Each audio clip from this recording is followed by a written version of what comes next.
Atividade devocional de 18 de junho. Pai Nosso, Princípios da Oração Cristã, parte 4. Portanto, vós orareis assim: Pai Nosso que estás nos céus, santificado seja o teu nome. Venha o teu reino, faça-se a tua vontade, assim na terra como no céu. O pão nosso de cada dia dá-nos hoje, e perdoa-nos as nossas dívidas, assim como nós temos perdoado aos nossos devedores. E não nos deixes cair em tentação, mas livra-nos do mal, pois teu é o reino, o poder e a glória para sempre. Amém. Mateus 6, de 9 a 13. Na meditação anterior, refletimos sobre a segunda petição do segundo bloco da oração dominical, e perdoa-nos as nossas dívidas, assim como nós temos perdoado aos nossos devedores. Vimos então que a oração cristã reconhece a pecaminosidade do coração, o demérito diante de Deus e a dependência da sua misericórdia e graça, e que ela trata de nossa necessidade espiritual fundamental, uma correta relação com Deus. Hoje falaremos da última petição no verso 13. E não nos deixes cair em tentação, mas livra-nos do mal. E a grande verdade contida nesta petição é que a oração cristã deve envolver uma luta implacável contra o pecado na total dependência de Deus. Nesta petição, Jesus está ensinando os seus discípulos a expressarem suas necessidades morais. Literalmente, Jesus diz: não nos conduzas para a tentação, mas livra-nos do maligno. Isto levanta a pergunta: Deus nos conduz à tentação? Para responder isto é preciso definir duas palavras: conduzir e tentação. Comecemos pela última. A palavra traduzida por tentação tem duas diferentes conotações. Num sentido mais geral, significa provação, apontando toda experimentação de algum tipo. Neste caso está em foco o teste da genuinidade da fé e do caráter. Já no sentido mais restrito, refere-se ao que chamamos tentação, que é a sedução ao pecado, a investida que nos leva a cair. Na língua grega, a palavra é a mesma. Nossa língua tem mais recursos neste particular, diferenciando ambos os sentidos com dois termos diferentes: provação e tentação. Percebemos claramente a diferença entre as duas coisas na Epístola de Tiago. No capítulo 1, versos 1 a 4 e 12, ele fala do que chamamos de provação, afirmando que devemos ter por motivo de toda a alegria o experimentá-las, pois elas aperfeiçoam o nosso caráter. Já nos versos 13 a 15, ele se refere à tentação, quando afirma que Deus a ninguém tenta, mas cada um é tentado por sua própria cobiça. No grego, a palavra é a mesma, mas o contexto indica duas perspectivas diferentes. Isto porque, em certo sentido, provação e tentação expressam duas perspectivas para o mesmo evento. Podemos entender isto da seguinte forma: por um lado, uma provação, um evento com o qual Deus tenciona provar e fortalecer nossa fé, pode vir a ser uma fonte de tentação, uma isca para nos arrastar ao pecado por causa da nossa cobiça. Por outro lado, a tentação é permitida por Deus como um meio de provar a autenticidade de nossa fé. As adversidades que, como cristãos, sofremos no mundo são tanto uma oportunidade de provarmos a nossa fé e crescermos, como também podem ser uma fonte de tentação para nós. Deus prova, mas não tenta. Externamente, o diabo nos tenta para nos fazer cair. Pior do que isto, internamente, somos tentados por nossa própria cobiça. Mas Deus nos prova para nos fazer perfeitos e íntegros, em nada deficientes, como está escrito em Tiago 1, verso 4.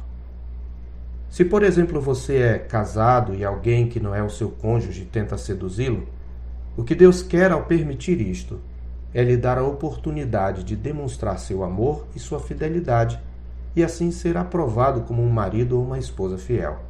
Mas Satanás pode usar um amigo ou amiga para convencê-lo de que vale a pena a aventura, e o seu próprio coração poderá inclinar-se a cometer adultério. Desta perspectiva, o mesmo evento constitui-se uma provação e uma tentação. A mesma coisa pode ser dita de uma doença grave, uma grande perda ou uma privação de algum tipo, por exemplo. O objetivo de Deus ao permiti-lo em sua vida é aprová-lo e fazê-lo crescer no meio do sofrimento. Mas este mesmo evento representa também uma tentação para nós. Podemos ser tentados a questionar a Deus, a duvidar da sua bondade, a desanimar e até apostatar da fé. Sobre isto comenta o reverendo Augusto Nicodemos. A tentação, ou seja, a vontade, o desejo, a pressão e a tendência de reagirmos da forma errada no meio do dilema e da dificuldade, não procedem de Deus, mas do nosso próprio coração. Cada um é tentado pela sua própria cobiça quando esta o atrai e seduz. Está escrito em Tiago 1,14. E a união da nossa cobiça com a tentação é que produz o pecado, como diz o verso 15. Uma vez que a provação pode ser enviada por Deus e tem um propósito benéfico, o Senhor Jesus, ao nos ensinar a fazer um pedido negativo, não nos deixes cair em tentação, só pode estar falando desta última palavra. Se Deus a ninguém tenta, o sentido então de ser conduzido só pode ser o de permitir. A petição então significaria: não nos permitas chegar a um ponto em que sejamos induzidos ao pecado, mas livra-nos do poder do maligno. E essa petição é uma expressão da nossa fraqueza e da nossa dependência do poder de Deus para vencer o pecado. Os filhos do reino sabem que foram eleitos em Cristo desde a eternidade para uma vida santa e irrepreensível. Como tais, anseiam viver de modo digno da vocação a que foram chamados e para o inteiro agrado do seu Senhor. Eles perseguem o alvo de ser perfeitos, como perfeito é o seu Pai Celeste. Entretanto, em sua caminhada, eles se veem acossados pelas tentações de Satanás, pelas seduções do mundo e pela força da corrupção neles restante, restos mortais do velho homem que se corrompe segundo as concupiscências do engano, como está escrito em Efésios 4:22. Eles são conscientes de que o pecado, como um predador adormecido, jaz à porta, esperando para ser despertado e alimentado, como Deus fala a Caim em Gênesis 4:7. Percebem que o diabo anda em derredor, como leão que ruge procurando alguém para devorar, como nos exorta Pedro na primeira epístola, capítulo 5, verso 7. Reconhecem igualmente que o mundo inteiro jaz no maligno, como está escrito em 1 de João 5,19. São forças implacáveis contra as quais não terão êxito estribando-se em sua própria força. Por isso são encorajados por Cristo a clamar: não nos deixes cair em tentação, mas livra-nos do maligno. Ele nos ensina que para que tenhamos vitória nessa luta corpo a corpo por uma vida santa, precisamos lançar mão desse poderoso meio de preservação, a oração. Por meio dela, somos fortalecidos no Senhor e na força do seu poder. Em resposta ao nosso clamor, ao final de cada batalha, vamos confirmando o que o Senhor nos assegurou em 1 Coríntios 10:13. Não vos sobreveio tentação que não fosse humana, mas Deus é fiel e não permitirá que sejais tentados além das vossas forças. Pelo contrário, juntamente com a tentação, vos proverá livramento, de sorte que a possais suportar.